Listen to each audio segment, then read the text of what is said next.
Hey everyone, welcome back to the Fight Crew. We have a great event ahead. If you guys didn't know, this upcoming weekend is UFC Fight Night. I don't know the title of it. Manel Cap Manel Kape versus versus Hatsunori yeah. Horiguchi. Yeah. Now, these types of events are very how do I say this? They're overlooked. They're overshadowed. These are banger cards. These are very underrated cards. You guys need to go watch these fights. These are going to be our official predictions for this fight, and we're going to tell you everything you need to know for the fight, going into the fight, everything. Let's get into the first fight of the night now. Before we get into it, I do Yeah. want to talk a little bit about it. Yeah, go Alex is ahead. completely correct. This is one of those fight nights that, I mean, I had some friends over today who are UFC fans, obviously not as big as me and Alex and not as knowledgeable, but I'm like, hey, I'm about to make a video. And they're like, about what? And they're like, what do you have to make a video over? And I'm like, the UFC fights this week. And they're like, there's UFC fights this week. And I'm like, yeah, dude, like Every the reason weekend. why these cards after these big, huge events are so looked over is because people are still talking about Freedom 250. All anyone has to talk about is UFC Freedom 250. They're not really focused on the upcoming event after a night like that. So I'm super excited about the card. There's a lot of newcomers and people who sleep out and miss the events like this. Um, Maybe we will learn something about these new fighters that we didn't know. Maybe we'll see some breakout performances in the future that'll make it easier for me and Alex to predict, make it easier for people to bet on just by watching these no-name cards where everyone's just skipping it. I guarantee you 90% of people don't even know that there's a UFC fight this Saturday.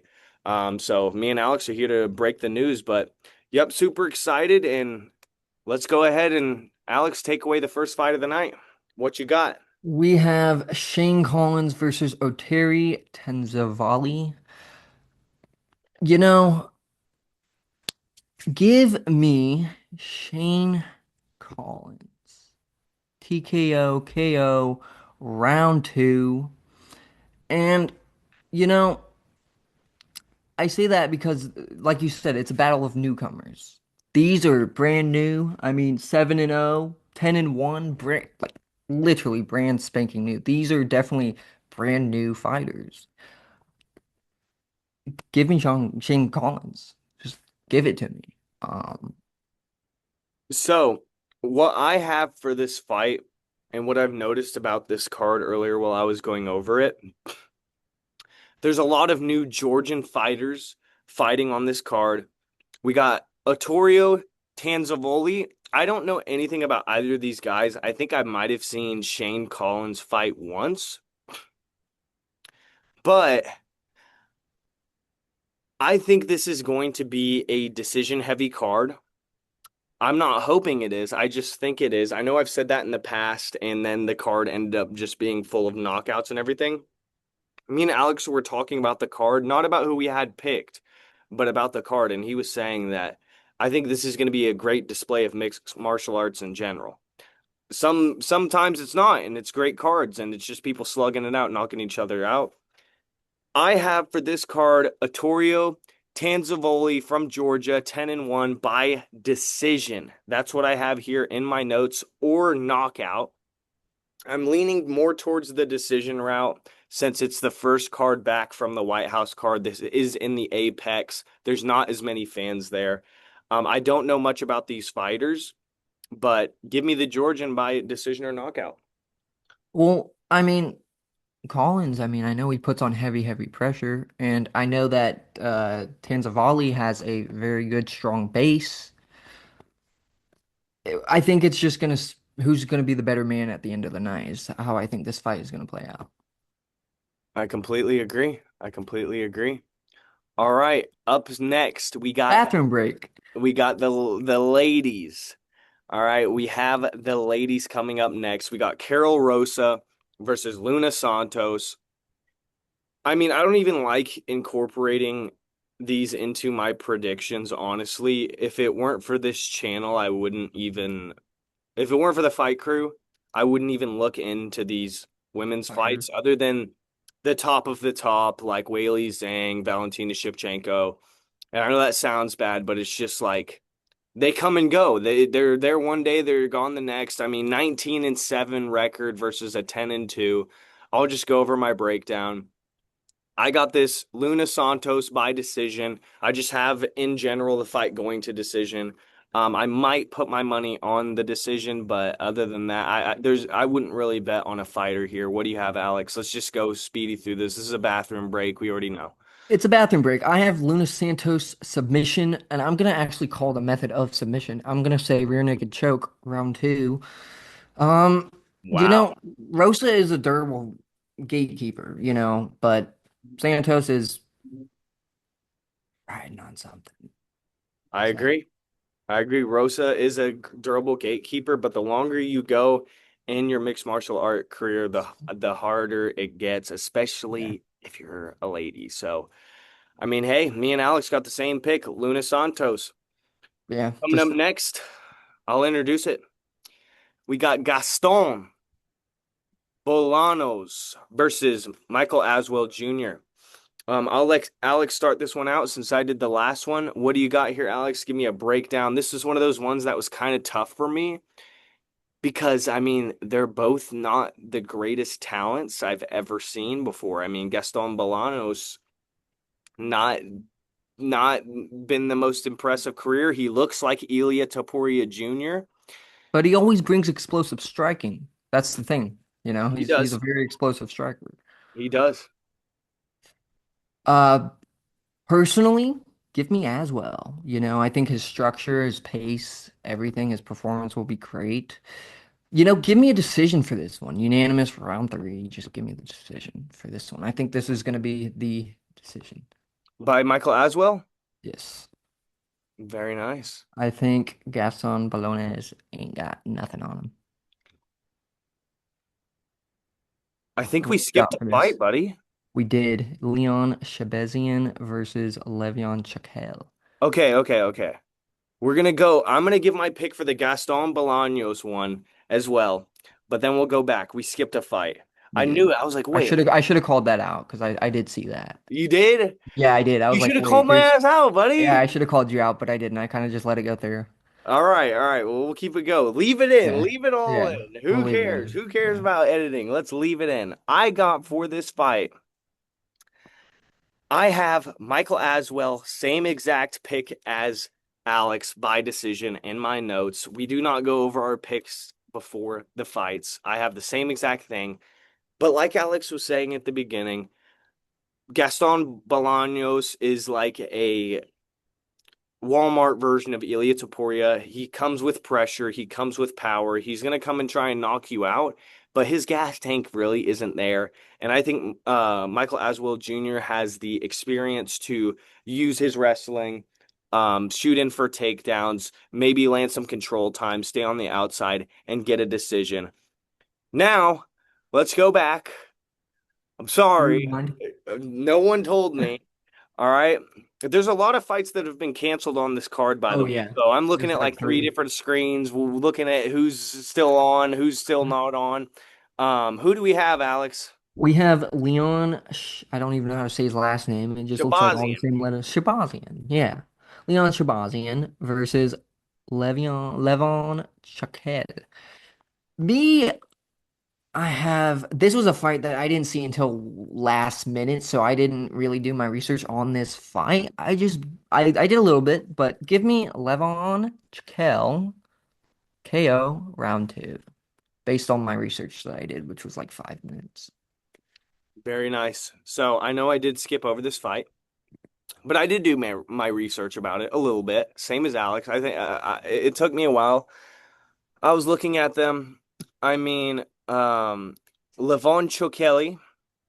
He is brand new to the UFC. Like I said, there's a lot of Georgians on this card. He is also from Georgia. He has 11 knockouts. Insane. Okay. It's a good record. 11 knockouts in 14 fights. So that means only 3 of his fights that he's won have gone to a decision. Leon Shabazian is 6'4". He has one knockout on his record. He's been knocked out 14 times. But Leon Shabazian is 11 and 0 when it comes to submissions. Every time it goes to the ground, he's been able to submit his opponent. Do I think he's going to be able to submit Levon Chokieli? No. I have Levon Chokieli by KO. I think he knocks out the 6'4", 170-pounder in Leon Shabazian. You are not Edmund Shabazian. So I got the same pick as Alex. I got the KO. And as a backup bet, I will be sprinkling just a little bit on Leon Shabazian Yeah. by submission Yep. because he is undefeated on the ground. But my official pick is Levon Shokeli. Heck yeah. Yeah, I'm putting on Leon for decision. Just in case I'm gonna throw it in there. Just in case, No. Yeah, you never know.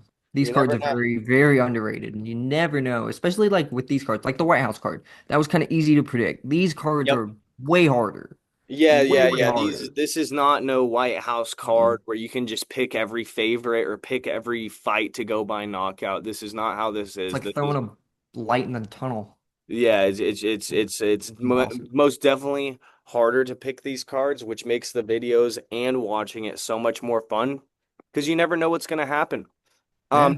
Next up, who do we got, Alex? We have Alan Nascimento versus Mitch Rapasso. I don't even know if I'm saying the names right. Who cares? Give me Allen decision. I think Rapasso has brilliant speed, but I almost said Necesito. His length is highly, and he has very good submission. So I mean, give me Allen. Give me Allen So I have watched decision. Mitch Rapasso fight a couple times. I've seen Allen fight a couple Actually, times. sorry to interrupt. I actually have Mitch as well decision. Mitch as well by decision. Yeah. Oh wait, no, we went over that fight. Sorry.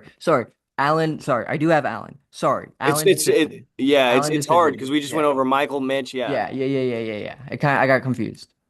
it's all right. It's all right. I did the confusing first, but I do also have Allen. I have Allen by submission or decision. I think Rich Raposa, who is 5'5", and that's probably given him grace. He's probably about 5'4", 5'3". He has a 64-inch reach versus a 69-inch reach. It's not looking too good on the on the stats when it comes to stature and physique. Um, I do have the same exact pick as Alex. Give me Allen Nespocha by sub or decision. I just don't see Mitch being able to outwork him, or I don't see the punch power for him to possibly get a knockout. I If don't. anything, just put money line on the Yeah. Allen Nesjanito or whatever his name is. I mean, and That's these are 3 round fights, so 3 round fights. Yep. So that's what I got. Up next, we got Bia Mesquita versus Melissa Mullins. I've seen both of these fighters fight a couple times. One's from England, one's from Brazil. Another bathroom break. I don't like doing these picks, but I have seen Bia Mosquito fight, and she is very like hyped up right now. She is a much shorter fighter. She is a grappler. She does not have too much of a reach disadvantage. They're both around the same age. I don't really have like an official pick, but if I were to put my money on it and I did enjoy women's fights, I would put it on Bia Mosquito by decision. What do you got, Alex? this was another fight that I didn't see until like 5 minutes before we started filming. Be a mosquito. Give me the mosquito. The Mosquito. Give me the mosquito. Sub rounds 1 or 2. Okay. Okay, not too bad. Not too bad. Submission. Alex is going for a lot of submissions on this card. I think this is going to be either a decision heavy and a submission heavy card up until later in the fight. Oh yeah. Um, We're not going to stay too long on that last fight. I think I just got bit by a mosquito on my back right now. Speak of the devil. So next up, Alex, introduce us. This is one of the fights I'm super excited about. I do enjoy both of these fighters, and they are in the flyweight division. Who we got? We got Andre Lima versus Kevin Boras. Throw your freaking money, throw it all on Andre Lima. I have it going decision slash TKO. Fantastic pick, Alex. I don't know Fantastic. much about Kevin Boras, but Andre Lima looks just fantastic in his past few fights. So I do know a lot about both of these fighters. Kevin Borjas, he started off good in the UFC, and then he just ended up kind of falling off. He is from Peru. He's 5'5". It's the flyweight division. He does have a very long reach for being 5'5", but I just keep seeing him lose all of these decisions. And Andre Lima, fun fact, his first fight in the UFC, he got bit on his arm right here by his opponent while they were against the cage, I do remember that. and they DQ'd the guy. Yeah, He bit him so hard, it left a mark. it left a mark, and Andre Lima went to the tattoo shop and tattooed the guy's bite mark on his bicep. That's some crazy shit right there. I remember watching that fight, and the dude who bit him was actually winning the fight. I don't remember his name. I guarantee I can find it in 2 seconds. So I remember that fight though. I do remember that. Igor Severino. It was his first fight. Mm, It was both of their first fights in the UFC. Severino ended up biting his arm and getting disqualified. And ever since then, Andre Lima has been on a quite of a tear. little bit of a tear. I agree with Alex. I think he's more skilled. I think he's more technical. I think he has better grappling. Give me Andre Lima by decision.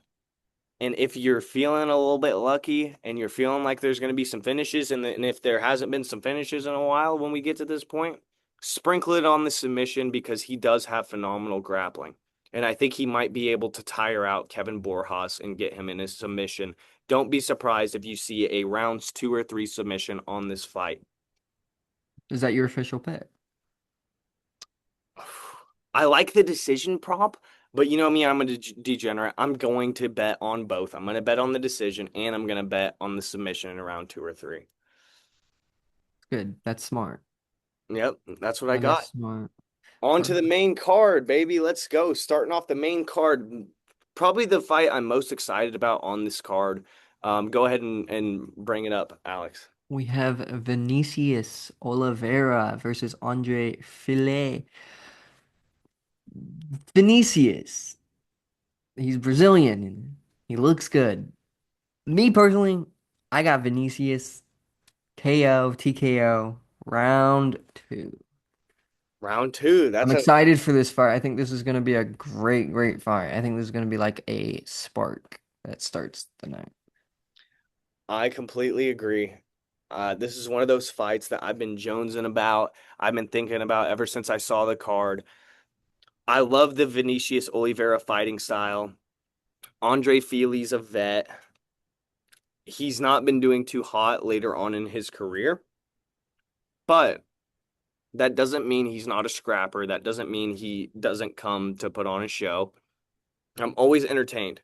Now, I've been following Vinicius's career since he hit that crazy ass flying knee. Um, his last fight versus Mario Bautista didn't look too hot. He looked like complete shit. I'm not for certain, but I think it was at 135 pounds.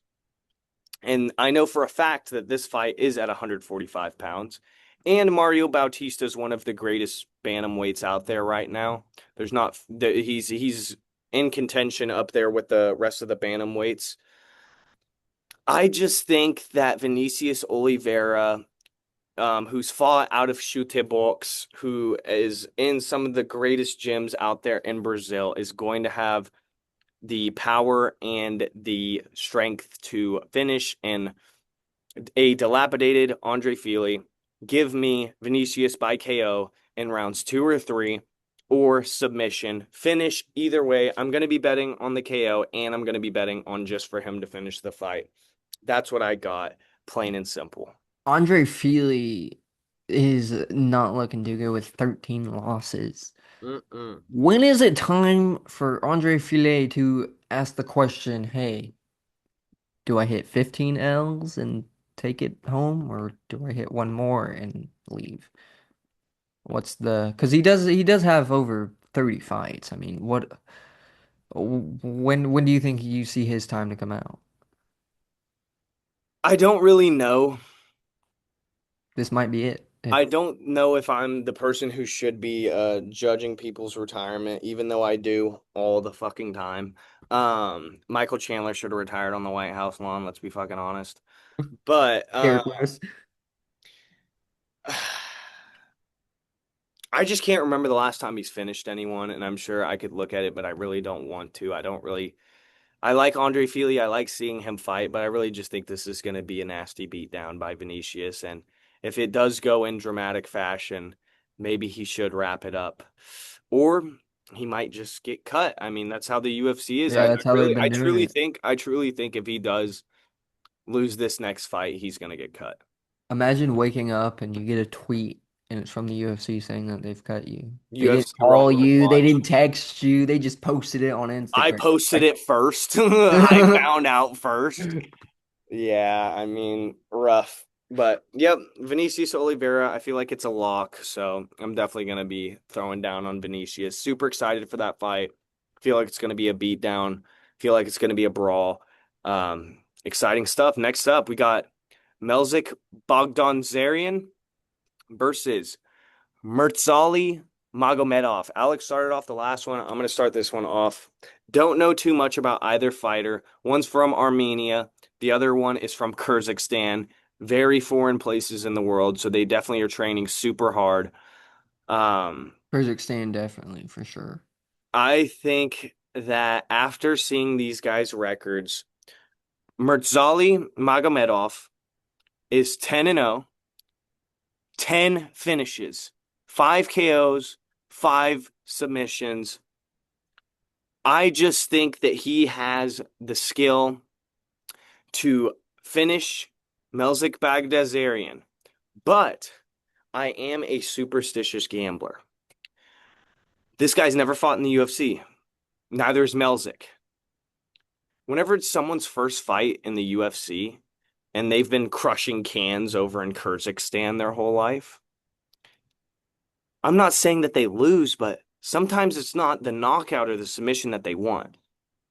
And I guarantee you, the odds aren't out yet for the decision and the method of victory and all those props, but I guarantee you that decision prop on this fight for Murtzazali Magomedov to go to a decision is going to be stupid money if you end up calling that. I do have him by money line. I do think he could finish the fight, but I guarantee you I'm going to be betting on him by decision to get his first decision in his career. Not his first loss, his first decision in the career. What are your thoughts on the fight? What is your picks, Alex? This was a fight I had to really, really look into, and like you said, the submissions are there, the knockouts are there.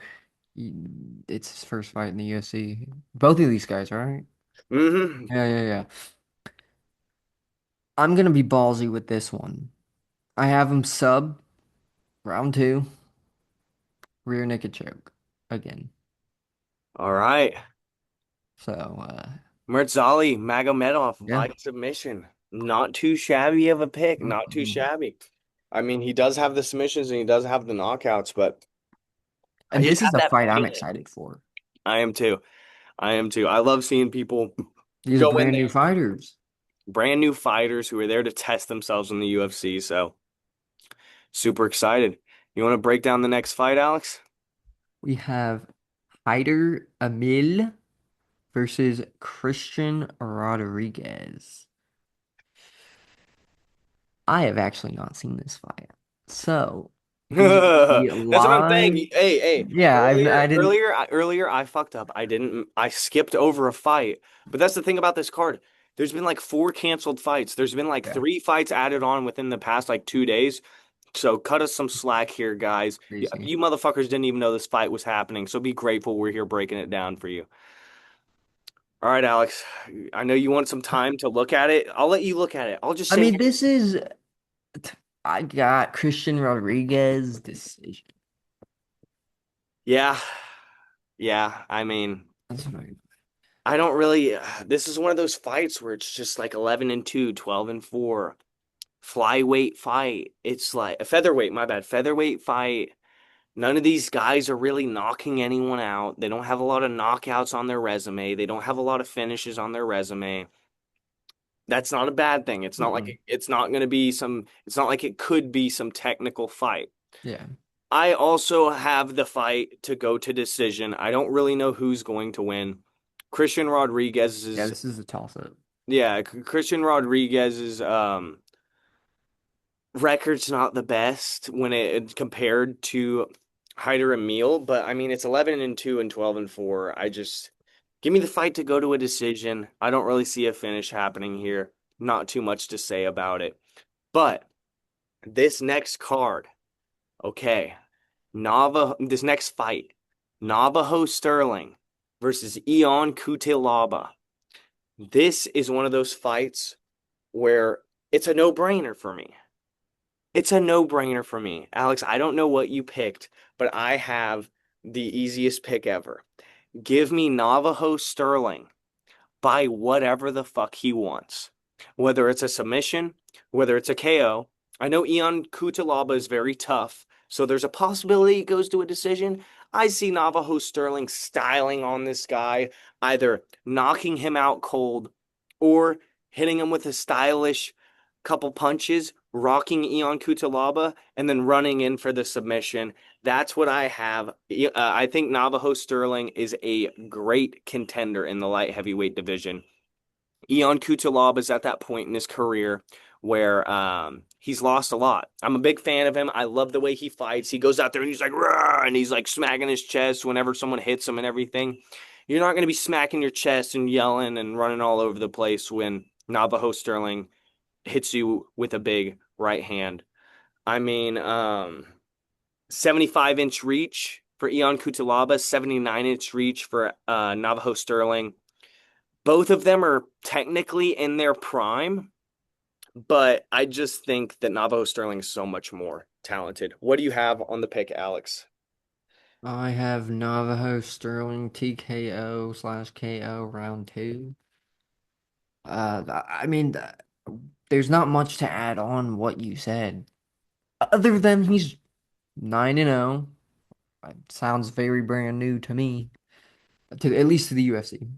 Exactly. And Ian Kutalaba is he has the record, he has the fights, he has the experience behind him. But give me Navajo Sterling.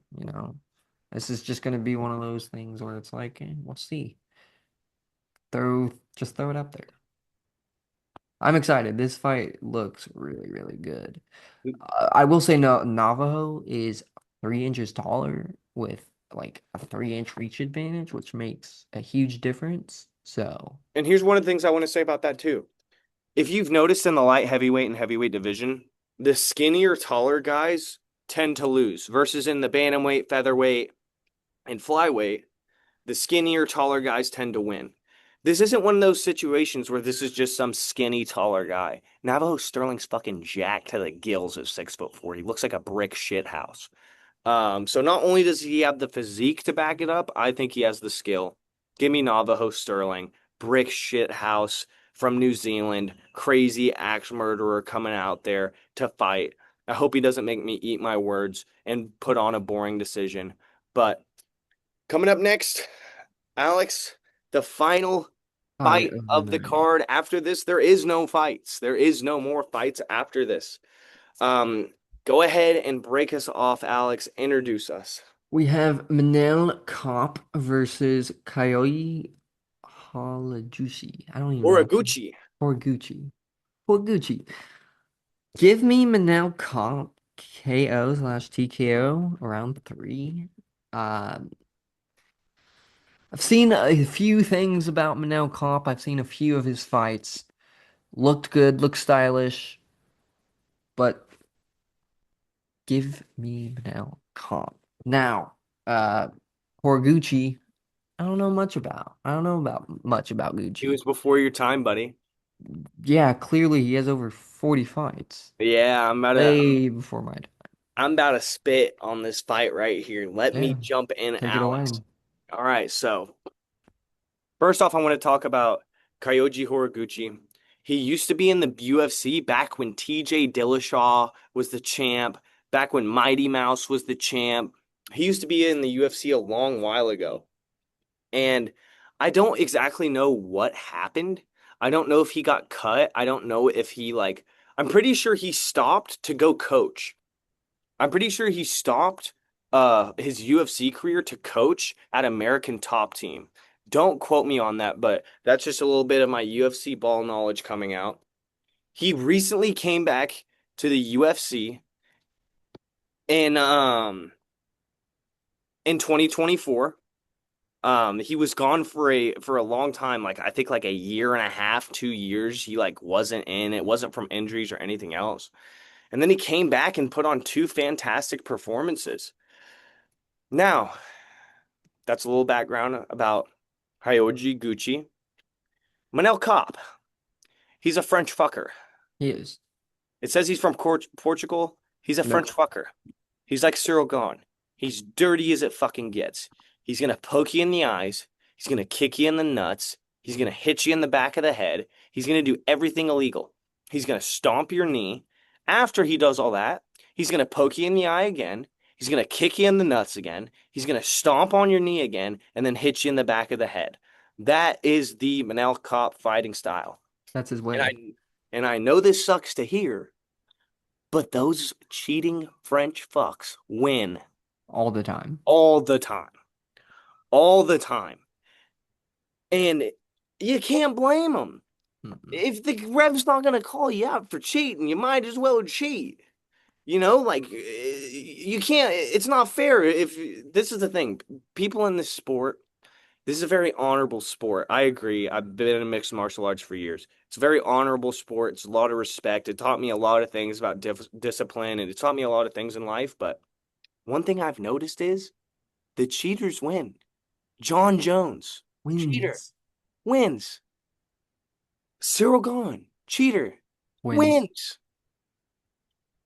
Manel Kopp, wins.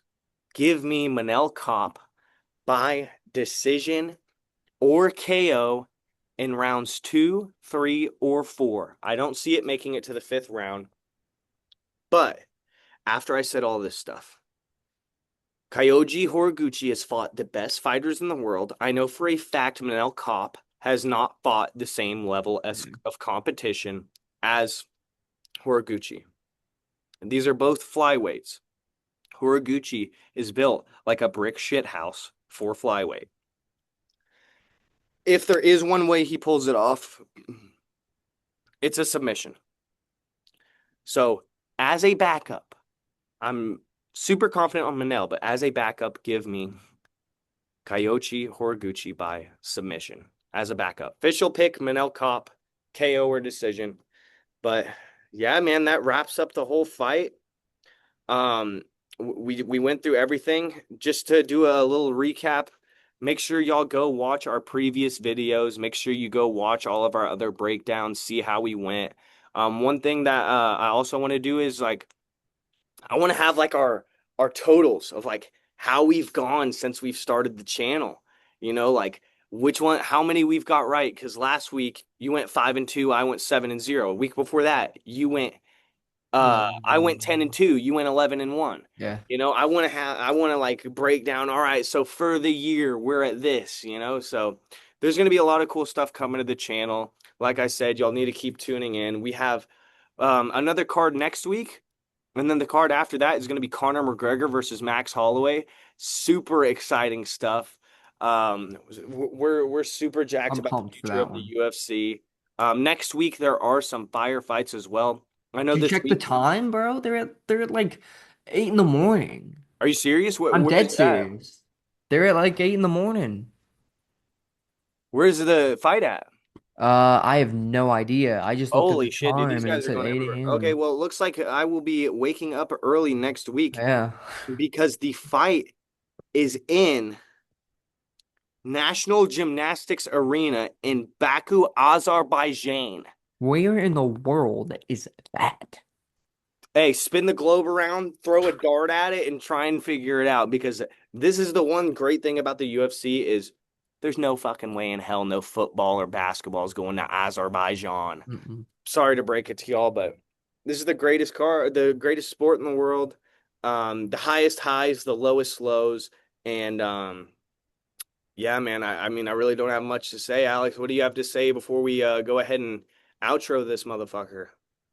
Well, in my video that I did earlier today, I said I'm coming for vengeance in this card. That's what I'm doing. I'm coming to redeem myself. Not saying I did bad last week, but I'm coming to top my performance last week. And I know it's a underrated card, and it's going to be challenging. So I'm excited to see what happens, and I'm gonna at least get like half, at least more than half of these fights. I say 8 of these fights correct. We shall see. I mean, I don't think you need to come for for vengeance because, like, I mean, last week's card was It fantastic, and was. I think the only two fights people got wrong were the same fights that you got wrong, and I almost fell for the good old Ilia Topuria trap. Yeah. Last second, I changed my pick, and of course, I might do some pick flipping after this video is done. Like I always mention every single video, all of my Wins. picks come after the weigh-ins. I guarantee you Alex is going to get some text here and I'm going to be going, "Oh, these two fights right here, we're tripping. This guy looks like a tank. He looks in shape. This guy's weight cut was bad. This guy missed weight." So, super Wins excited. tomorrow. So, I right? always love doing these videos with Alex. He's the great host. And like I Right said, back at he you. edits all the videos. I kind of just try and throw in the ideas at him and try and help him get a little creativity in there when it comes to the editing style and all that. But the mastermind behind the videos and how smoothly done they are, the pictures that are found, everything like that goes to Alex. So shout out to him for always being a fantastic host, fantastic editor. He's always professional and love you, buddy. I I guess that'll love you wrap too, it up. man. I'm excited. I'm excited that we've done this. This is what our sixth, seventh video together. Six, seven. Let's just keep this shit going. I don't care what anyone says. I don't care if people say, "Oh, it looks like shit. Your picks are crap." I don't care. I'm here giving picks about the UFC with my best buddy. Like nothing is better. Nothing is better. This is I the agree. best. This is fun. I get to watch the fights. Like it's fun. I enjoy every second of it. I agree. Well, that's it. Fight crew out. Your host Colby followed up with your host Alex. We will see y'all in the next one. Deuces.